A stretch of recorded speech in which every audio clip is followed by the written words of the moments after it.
Thomas in Spanggaarden by the Danish author Johannes V. Jensen. Recently, a man known as the hardest neck in Himmerland died.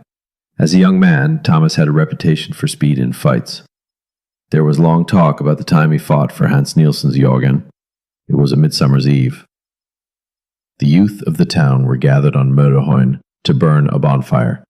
Each of the lads had received his lamb, per Anders's Jesper read the list aloud with great amusement. Poul, Søren Christian's son, got Jorgen.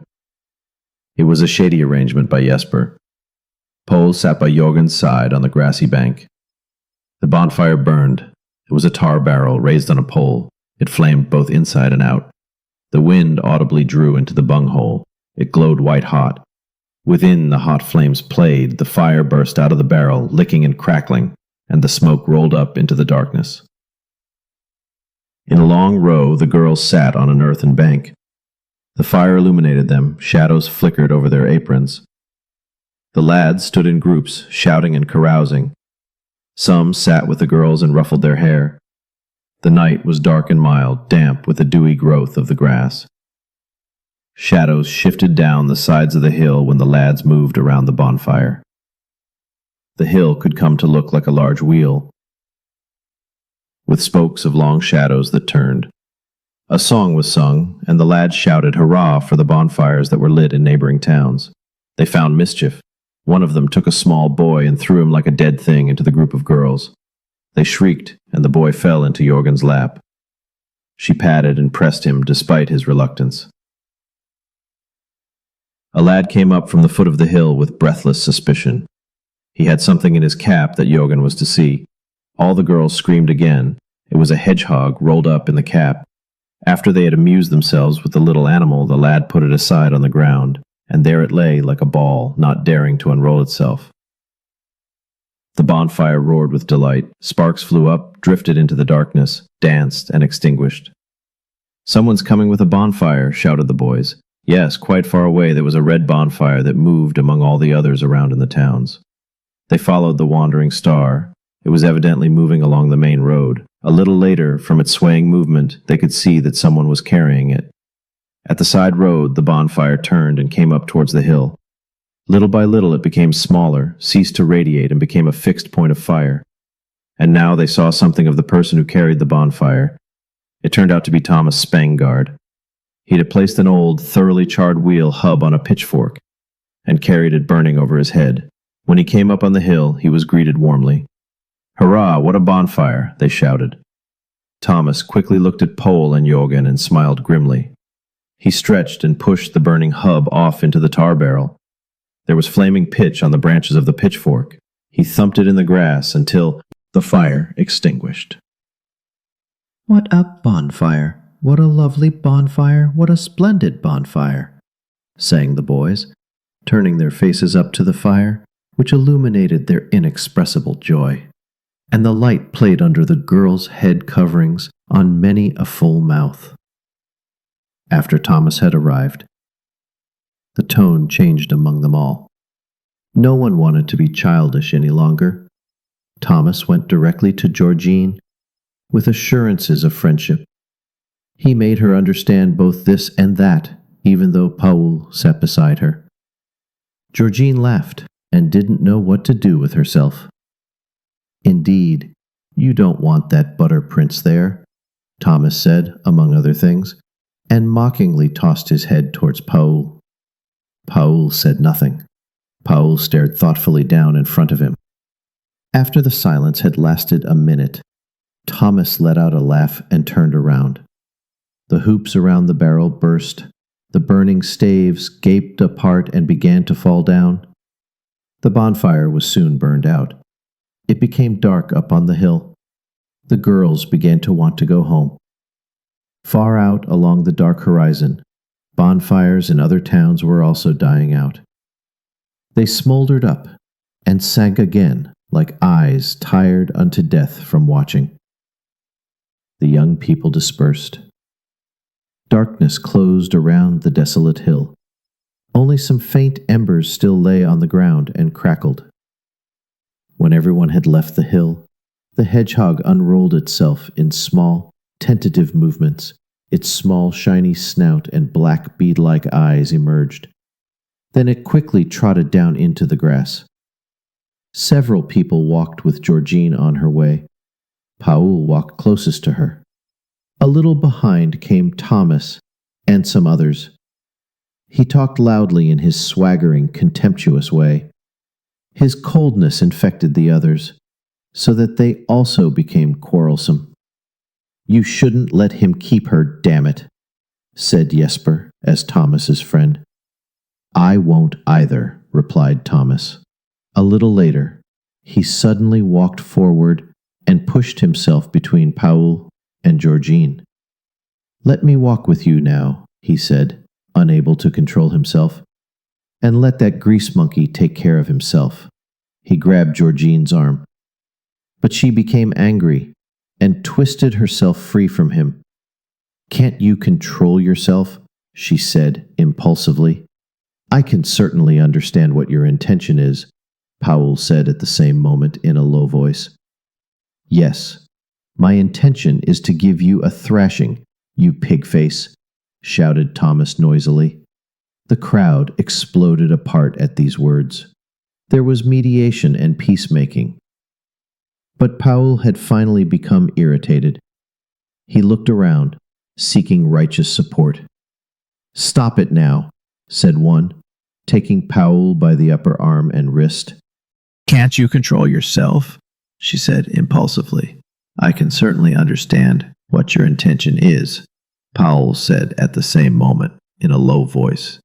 "Yes, my intention is to give you a thrashing, you pig-face," shouted Thomas noisily. The crowd exploded apart at these words. There was mediation and peacemaking, but Paul had finally become irritated. He looked around, seeking righteous support. "Stop it, now," said one, taking Paul by the upper arm and wrist. "Stop it now." "He shouldn't," said Paul stubbornly, tearing himself free.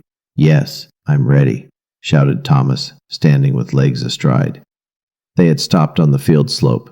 Day was breaking, and in the gray light, the lads looked colorless and malicious. A rooster crowed in a nearby farm. Down in the hollow, the meadows lay silvered with dew. Georgine stood a little aside. She suddenly quietly bowed her head, like a train signal falling, and wept. "Go home, little Georgine," said Jesper comfortingly, and turned her in the direction of her home. "Just go. It's not worth your staying here." Georgine left without turning around once. Himmerland Stories number 84. As soon as she was out of sight, Thomas stepped forward and shook his fist at Paul, using insulting words. Paul did not answer, but again looked around for participants in a moral uprising. "I'll beat you as flat as a toad," shouted Thomas, and pressed closer to Paul, standing on his toes up against him. Paul still gave way, but began to stiffen in the face. "You shouldn't let him get away with that," Jesper taunted. But Paul still couldn't make up his mind. Thomas walked around him for a long time, scoffing and ridiculing him. It was only when Thomas, as a display of his ultimate contempt, wiped Paul's face with his hand and gave him a harsh nickname that Paul made up his mind. "I'm not afraid of you anyway," he said sharply. "So," said Jesper, walking backward from the two, pushing the others with him with outstretched arms. Thomas and Paul began with the arm wrestling, according to old custom. They grabbed each other by the upper part of their upper arms, and each tried to pull and force the other down.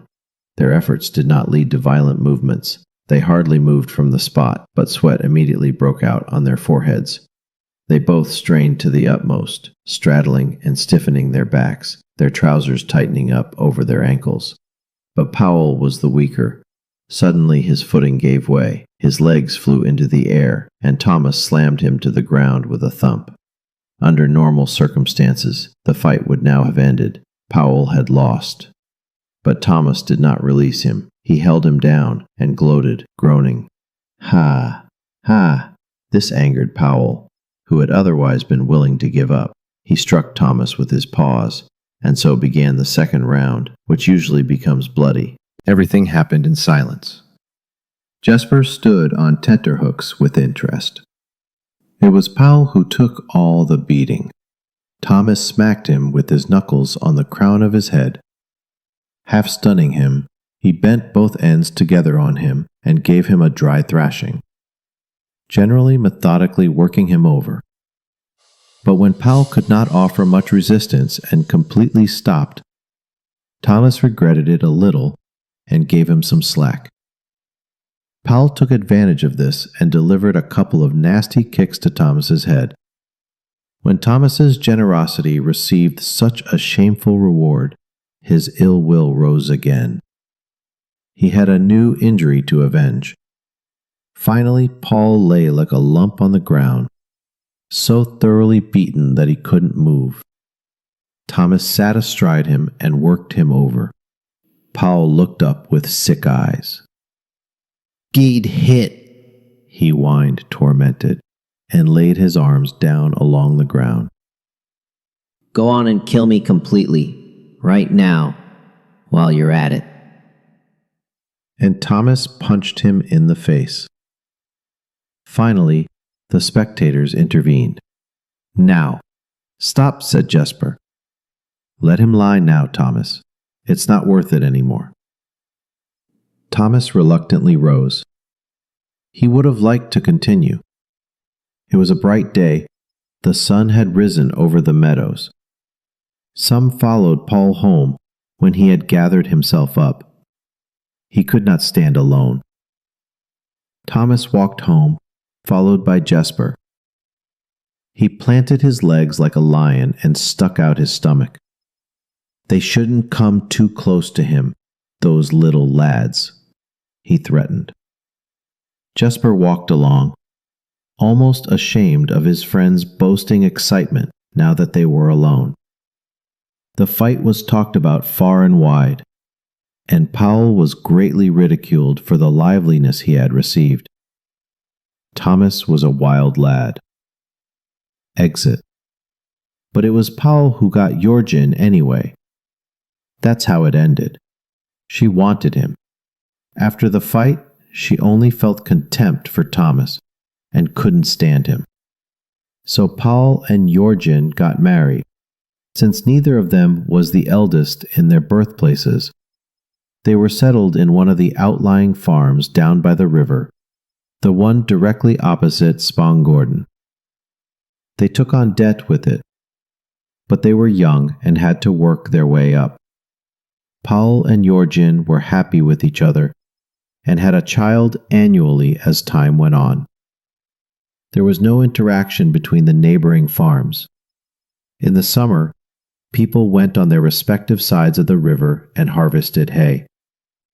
They did not look across at each other. The farmhands couldn't get along either. Espanga's Spanggaard took up horse trading and became a grumpy, taciturn man, disliked by everyone. When the farm fell, he got married. 8 years passed without the two men having seen each other once. Since that Midsummer's Eve. Himmerland Stories. A late afternoon. Thomas Spanggaard came to Powell's. She sat nursing the youngest born. She sank back in her seat when she saw him enter the room quickly. It was full of small children of all sizes. Jorgen, Thomas, stared anxiously at him. Thomas first looked at her, then at all the little ones, and asked curtly. Powell came in. He squinted at Thomas in surprise. But when the Spanggaard man left 5 minutes later, both Powell and Jorgen were silent. They looked at each other and shook their heads numbly. Thomas had brought them notice of the debt.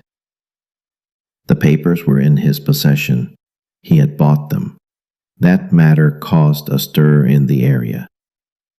And Thomas gained a reputation for malevolence. But he pressed on, and Powell had to sell off some of his land to save himself. From that year on, Things went badly for Powell. He couldn't cover the expenses, and Thomas in Spanggaarden was after him. When Powell had to make arrangements to pay the main debt, he had, in addition to selling land, also had to take out cash loans.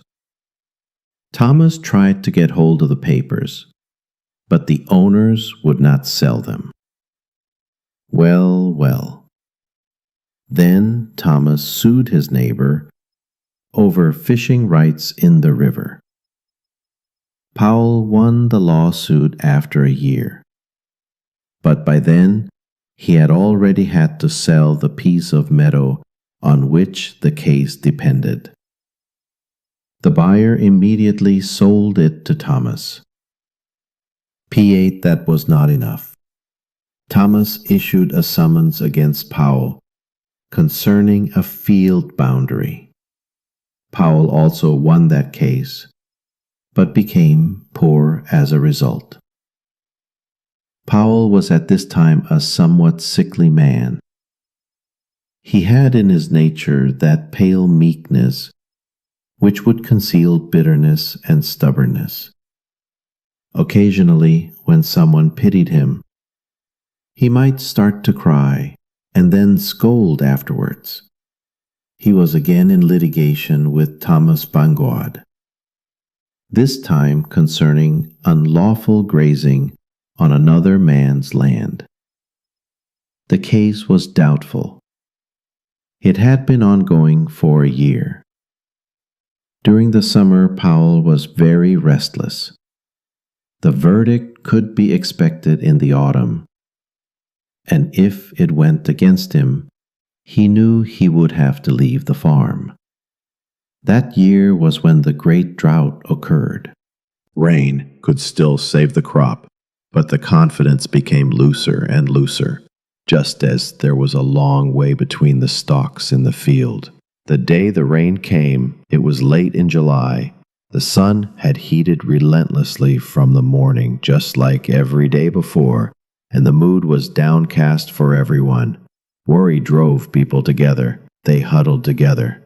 Outside the parish clerk's house stood a group discussing the prospects. They spoke in hushed tones, as if someone had died. They stood close together, with their distraught expressions on their faces. Fear and grief made them bow more than usual. Once again they let their eyes roam across the sky, but there were no clouds. In every house the fever of despair lay under the ceilings. Sorrowful faces appeared behind the windows and looked upwards. What would become of it? The sight that was to be seen could make a man ashamed. The fields lay like long images of pity and humiliation, but at noon the air grew cold. Heavy clouds drifted rapidly from the west. They came floating like dark giants with their arms stretched out in front of them. One could hardly believe it, and when it turned to rain, no one could help but move. Yes, it began to pour down. The sun shone at first, and the rain came high up from the air in long shimmering and golden strings. Sparks and embers rose from the grain, and over the road stood a fine mist of water dust. It rained in sunshine. Every drop shimmered with light. And such was everyone's joy. Calm men rushed out of the doors and shouted, "Halloo!" over to the neighbor to tell them. Halfway they met and stood in the pouring rain. The children, who had been oppressed by the elders' silence, became wild with joy. Everything could still be well. The men shook hands. Some hid and cried or thanked God. They did not need to hide. Everyone silently agreed to allow each other outbursts and forget it later. Paul Sørensen was out on his field when the rain came. He became infinitely happy. His grain could not have lasted longer. While the sun still shone, he doubted, but when the clouds closed and there was bleeding and lasting gruel rain, he gave himself over to joy. He walked slowly home in the rain, lifted his head and let the cool water run over his face and blind his eyes. He held his hands forward and let it splash on them. With inner pleasure, he let himself be soaked to the skin. Obstructions outskirt field bordered Thomas Spanggaard's, and as Paul walked home, he met his enemy. Thomas came along his oat field, where the grain stood bent and drank the moisture and became green almost immediately.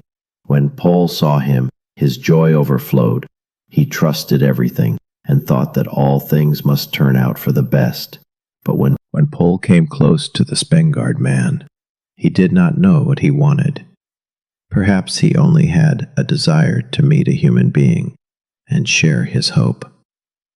Paul stood still and looked at Thomas with bright eyes and an outburst of embarrassed joy. Thomas turned his head towards Paul and continued to walk at the same pace. "You little runt," he said softly and with biting malice, his teeth bared, his eyes full of hatred. Then he walked on. Only now did Paul grasp that he had wanted to reconcile with Thomas. He became furious. It trembled in him. He stood for a while in the rain and looked after Thomas's broad back, which slowly receded. Then he walked home. A little way up the hill, he burst into tears and dangled along with a crooked back. In the autumn, the judgment in the compensation case fell. Paul lost and had to leave the farm. No one could help him. He gave up, in order not to have the family directly on the parish. The residents arranged to get Paul a small homestead with a little land. It was very small. Paul had to go to work, but the grief broke him. He was bedridden most of the time. The eldest of the children worked, but there were 5 mouths to feed at home, and Georgine was expecting again. It happened to her, Hans Nielsen's daughter, that she had to go out with a bucket and ask the farmers' wives for milk. She avoided Thomas Spanggaard's at first, but when it happened that she got nothing elsewhere, she once came to Spanggaarden. Since then, she was often there in need. She knew that Thomas did not refuse. The scolding Anali received she kept silent about. Thomas offered her money one day when there were strangers in the room. Georgine accepted and was glad. Thomas had only offered it to her believing she would say no, but now that he had given it away, he reproached her in strong terms for her fertility. When they were so desperately poor, she should surely be able to control herself. Although, he turned to his guests, poor people, probably had no other pleasure.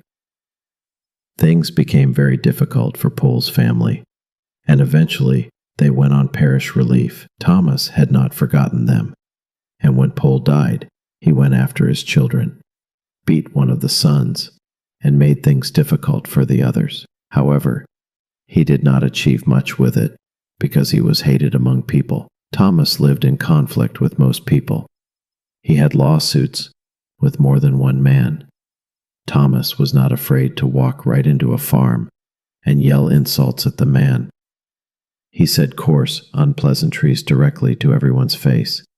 His wife and children were also not doing better than well. Meanwhile, Thomas lived in great prosperity. He traded cattle and cheated people until the water streamed from them. It was an easy feat for him to trick a smallholder into buying a cow that later turned out to have fatal flaws, and it was known that he had cheated his father out of his pension, so that the old man had to seek refuge with his son-in-law and die there. But strange things also happened to Thomas Spanggaard before the end came.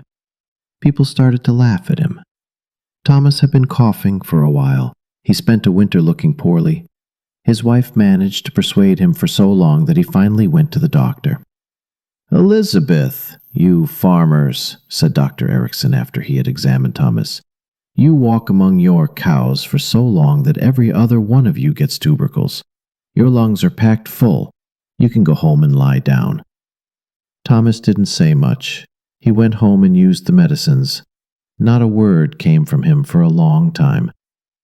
But the cough got worse. The heavy man was already well hollowed out.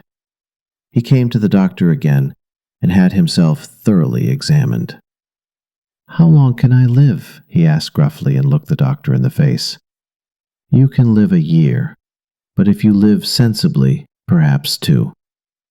"Yes, what is sensible?" asked Thomas and laughed mockingly. "Then you must keep calm. Above all, no colds." "Well, then it doesn't matter," said Thomas and reached for his cap. He came home and was like a thundercloud. Thomas had always before been a decent man with himself, but the day after he had been to the doctor's he drove to the inn. He already had difficulty walking, and came home, dead drunk. His sunken face was corpse-colored when they carried him in. There was such respect for the man that they treated him with the utmost reverence, even though he was unconscious. Thomas Spanggaarden then let loose. It was talked about. He drank and caroused constantly, and he ate. He gorged himself impiously. Some other horse dealers assisted him in his life. They held costly orgies where wine was drunk and yard-long sirloins were eaten. Thomas changed. His impulsiveness took on a touch of humor. He sang and slammed the cards on the table. "They say I can't live, but I'll show you I can live. Trump again. I'm eating my own funeral feast, you understand, king of clubs. What will you do about him?" "That's not how it works. Queen of clubs, stab her." The other bodies laughed until they were about to perish. Until broad daylight they ate and drank like cyclopes, and Thomas, he was utterly desperate, paid. But when he had gambled for a year, he was still alive. He had become flabby and red-faced, and his strength had returned. "Let me examine you," said Dr. Erickson with wonder. "How can this be? You are living as if you were insane." And the doctor examined him. It turned out that Thomas Spanggaarden was as healthy as an ox. He had truly recovered completely. "You are a radical man," said Dr. Erickson. "But now I will tell you something, Thomas Spanggaarden. You have made the cure as bad as the disease. Within a year, you will die of delirium tremens." Thomas let out a laugh and drove away. He was not crazy enough to drink himself to ruin. He also held back for a while, although it was difficult to break the habit of partying. But it turned out ludicrously anyway. Thomas was too far gone. A year passed, and Thomas was frequently carousing. Mania he was in shirt sleeves, his vest strained around his large belly. On his face, it could be seen that he was in a state of irresolute excitement. His eyes did not have the hard expression. "Good heavens, Thomas!" cried his wife and stared at him. Thomas said nothing. A little later, the look of fear left him. He went out into the hallway, took a harness, and threw it onto the cobblestones. "Hitch up!" he shouted angrily to the farmhand. Thomas drove to town and came home drunk. A couple of days later, Thomas was at a feast with his drinking companions again. He moderated himself and was not more than well-oiled. On the way home, he became completely sober. He sat bitterly in the carriage and gripped the reins. Just as he raised his head, he saw a man in Volstrup. The town was a mile and a half away. A huge man who bent down and began to roll up the landscape like a carpet. He helped with his feet, rolled the fields together with houses, farms, and trees inside. Behind him, there was a gray surface. When he had rolled a little, he went a couple of miles further away and began to roll the country together there. The sun shone on his black, woolly head. Thomas watched this performance for a bit. Then he smiled incredulously. "Hold on," he said softly and half laughing. But at the same moment, the man was gone. Thomas sat for a while, his face brightened. He twisted his mouth violently and lashed out at the horses. As he drove home at a sharp pace, Thomas was very restless. His coarse hands trembled. As he drove down the hill to Spanggaarden, and the strong air pressure came against his face, he suddenly saw something dark like a shawl fluttering up a little way ahead on the road and coming towards him. It reached him in an instant and flew right into his snout. It struck like a steel rod against a stone, so singing sharp that his head burst like an egg. Elias Thomas Spanggaarden fell backwards into the carriage. The horses ran into the yard by themselves. They went to the watering trough, and when the farmhand ran up, he saw that Thomas was lying on the bottom of the carriage. Thomas Spanggaarden had delirium. People grinned and said that he who is destined to hang shall not be shot. But Thomas got on his feet once more. As long as the attack lasted, it took 6 men to hold him. He was not easy to take the wind out of. When he recovered, he was for a time very quiet and amiable. He struggled to abstain. He lost his appetite and became lean from abstaining. But when one day he broke down, he went wildly downhill. He raged like a mad bull that smashes the carriage, breaks straight through a shingle-roofed peat house, and finally gets stuck mutilated in a large, dense elder bush, which must be felled to get the meat. Thomas spent a lot of money the last day he was on his feet. He threw away 1,200 kroner. It was a shameful committal, probably a misspelling of commit, meaning a committee, or commentar, meaning a comment, but in this context likely implying a scandalous sum or deed. He had been insulting with a stallion and had gotten the money. On the way home he became foolish in the ferry. "Let me come to the oar," he demanded suddenly with distorted eyes, and staggered over the thwarts. It was then 10 o'clock in the morning. "No," said Loss, one of the ferrymen, "that is not allowed." Thomas straddled the last thwart and grabbed Loss by the throat. Loss sat under the heavy oar and could not rise, but he threw himself backward and got free. "Row, Christen," he shouted to his comrade in front. Then he went over the thwart and around Thomas's waist. Thomas threw him into the bottom of the punt. So it sloshed, but Loss was also a tough one. He fought back, and they wrestled with violence. With a grab to the back, Thomas suddenly pulled Loss' Icelandic sweater over his head and immediately tried to twist him over the railing into the fjord. But now Christen let go of the oars and came to help. The ferry drifted off. There was a strong current in the Sound. The 2 broad ferrymen had their struggle with Thomas. He yelled and made a show of himself. They wrestled with him for half an hour until that. They were drenched in sweat. Meanwhile, the ferry was carried down past the fishing village from where help came out. 4 men held Thomas like a pig. He frothed at the mouth and gasped heavily. Nevertheless, he calmed down a little and went ashore properly. Inside the ferry inn he demanded drinks, and when they wouldn't pour for him, he furiously stood up to cause trouble. He sat at the end of the table, and as he sprang up, he pushed the tabletop off. It flew towards the other wall. But Thomas received such a hard blow to the abdomen that he fainted. Sweet God! They poured vinegar on his temples and brought him to life. And as soon as Thomas could sit up, he lashed out. Before they could get a hold of him, he went berserk and cleared the room. He splintered everything in there. Not a single piece of furniture remained whole. A man who came driving to the ferry inn with pigs later told that he had seen the large grandfather clock come flying out of the window, and it was a sight he could not forget. It was 2 o'clock in the afternoon when they finally, with mortal danger, overpowered Thomas. Now they tied him up and drove him home.